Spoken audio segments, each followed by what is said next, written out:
Dalam minggu Prapaskah yang pertama ini kita akan bersama-sama mendengarkan renungan dengan tema Allah yang tak ingkar janji.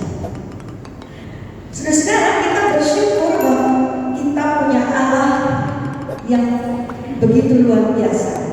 Allah kita itu bukan politisi yang sembarangan berjanji dan dengan cepatnya ingkar janji. Sebab itu kita bisa percaya dan mengharapkan janji Tuhan. Namun saudara-saudara, kita mesti tahu karakteristik janji Tuhan itu supaya kita ini jangan sembarangan meyakini janji Tuhan lalu kita jadi kecewa.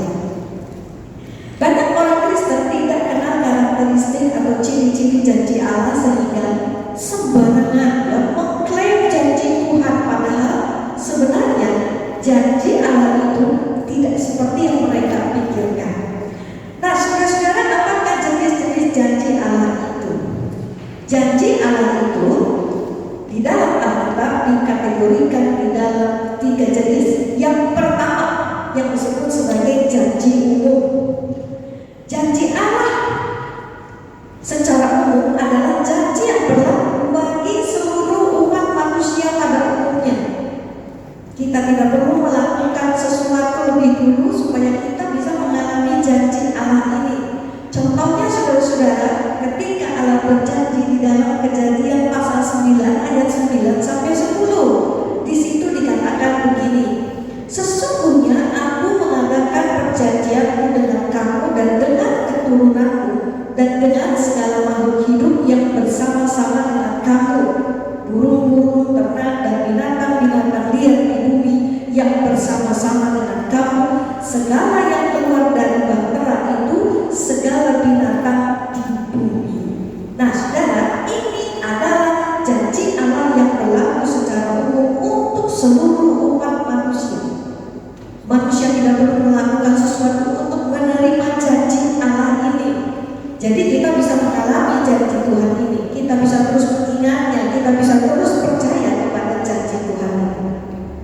Kalau ada orang yang mengatakan sekarang ini, wah dunia mau kiamat, banjir di mana-mana begitu ya, pemanasan global, air laut naik, daratan bisa banyak, kota-kota bisa tenggelam, contohnya kota Jakarta begitu ya. Saudara, ingatkan, Tuhan janji tidak ada air bah lagi, bukannya tidak ada banjir ya. Dan banjir itu seringkali terjadi karena kesalahan manusia, betul? Nah, satu contoh lagi janji Allah yang berlaku secara umum untuk semua orang di segala waktu dan bangsa. Kita lihat Yohanes 3 ayat 16, ayat mas bagi banyak orang Kristen. Ya, kita baca sama-sama saudara, 1, 2, 3. Karena begitu besar kasih Allah akan dunia ini, sehingga Ia telah mengaruniakan anaknya yang tunggal, supaya setiap orang yang percaya kepadanya tidak binasa, melainkan beroleh hidup yang kekal. Nah, saudara, ini janji Allah yang berlaku untuk setiap orang dari segala suku bangsa.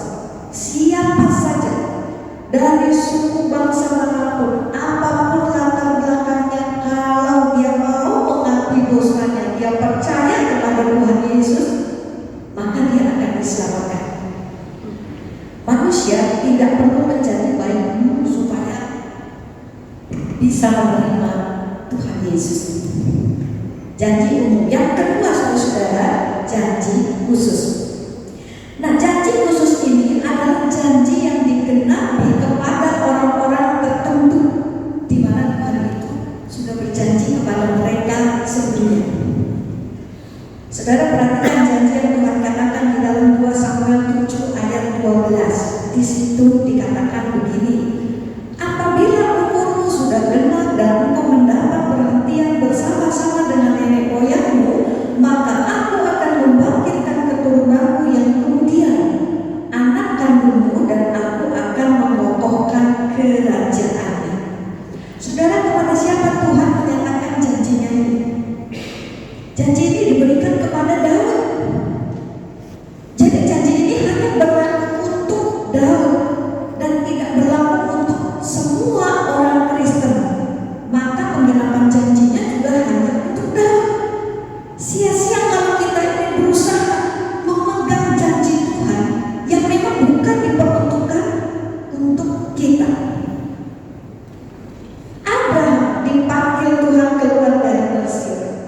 dia diberkati sampai jadi kaya raya. Tapi saudara-saudara, janji berkat kekayaan itu berlaku buat Abraham, bukan buat kita. Maka kita jangan mempercayai kalau ada ajaran yang mengajarkan seperti ini, ya. Pegang dan klaim janji Tuhan. Kita ini anak rohaninya Abraham. Semua kekayaan yang Abraham punya juga bisa kita miliki. Tuhan memberikan pada Abraham kekayaan-kekayaan materi, maka kita juga pasti akan bisa memiliki kekayaan itu. Nah, ajaran seperti ini, saudara-saudara, jangan pernah diikuti, apalagi sampai diimani. Apakah Tuhan itu akan memberkati kita dengan kekayaan? Itu haknya Tuhan. Ada orang kerja dari pagi sampai malam, sikil jadi endas jadi sikil, tetap aja dia segitu berkatnya. Tapi ada orang yang kelihatannya duduk aja di rumah gitu ya, dia bisa diberkati dengan kekayaan. Semua itu haknya Tuhan, saudara-saudara. Ada orang yang bekerja keras diberkati dengan kekayaan, ada yang tidak diberkati, itu haknya Tuhan. Jadi kalau kita mempercayai janji khusus yang tertulis dalam Alkitab, kita akan kecewa, saudara-saudara. Kita bisa anggap Tuhan itu ikat janji, padahal bukan Tuhan yang ikat janji, tapi kita yang salah mengerti tentang janji Tuhan. Janjinya buat Abraham, kita anggap itu sebagai janji buat kita. Janji khusus. Yang ketiga, saudara, janji bersyarat. Nah, janji bersyarat ini adalah janji yang diberikan Tuhan kepada setiap orang percaya dengan syarat orang itu harus melakukan seperti yang Tuhan perintahkan. Coba kita perhatikan satu bagian firman Tuhan yang tertulis dalam Yeremia 17 ayat 7 sampai 8. Kita baca bersama-sama, saudara, ayat 7. 1, 2, 3. Diberkatilah orang yang mengandalkan Tuhan, yang menaruh harapannya pada Tuhan. Nah, sampai di sini janji Tuhan. Ada berkat, ada harapan. Buat siapa? Buat mereka yang mengandalkan dan menaruh harapannya pada Tuhan. Berkatnya apa, saudara? Ayat 18.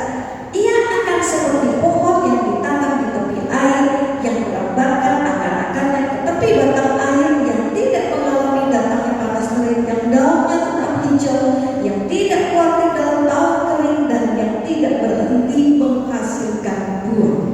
Jadi di Yeremia 17 ayat 7 ini kita melihat bagaimana Tuhan memberikan janjinya berupa berkat kecukupan, ada rasa aman, ada ketenangan di tengah masa sulit sekalipun.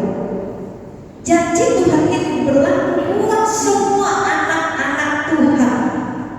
Tapi perhatikan, saudara, sebelum kita mengalami janji Tuhan ini, ada bagian yang mesti kita lakukan. Seperti tadi yang sudah disebutkan, harus mengandalkan, harus menaruh harapannya hanya pada Tuhan. Nah, kalau cuma ngandelin diri sendiri, kepandaian sendiri, uang kita, pengalaman kita, apalagi sampai berharap kepada manusia, cari pertolongan hanya dari manusia, nah kita